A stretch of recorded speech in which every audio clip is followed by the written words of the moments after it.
មានទទួលធ្វើចុងភៅតាមវងផឹកព្រោះឃើញរាល់ដងអាខ្លះផឹកច្រើន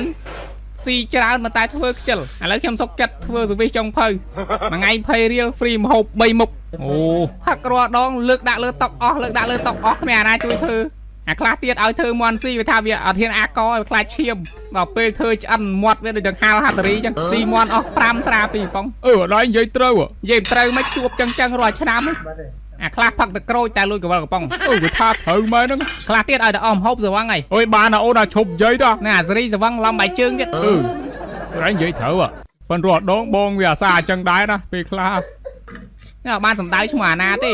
សំខាន់ពេលផឹកមិនដែលជួយចេញលុយអស់ស្រាទៅឈឺនោមឲ្យធ្វើម្ហូបខ្លាចឈាមវឹងបាត់បាយជើងផឹកតែក្រូចលួចកវលកំប៉ុងឲ្យលុយដូងវ៉ាន់កັບក្បាលកាក់អូនិយាយទៅប្រវត្តិផឹកស៊ីណៃជួចត់ណាអ្នកខ្លះផឹកសវឹងបានទៅហៅយើងទៅដល់យើងចេញលុយបងជួបដែរអ្នកខ្លះអស់ស្រាផឹកបានហៅយើងទៅឲ្យយើងទិញឲ្យអូយក៏ទៅជីវិតអ្នកផឹកគាត់ណាផឹកក៏គេបោកដែរណាហ្នឹងហើយខ្ញុំជឿថាអ្នកអង្គនេះមិនដែលជួ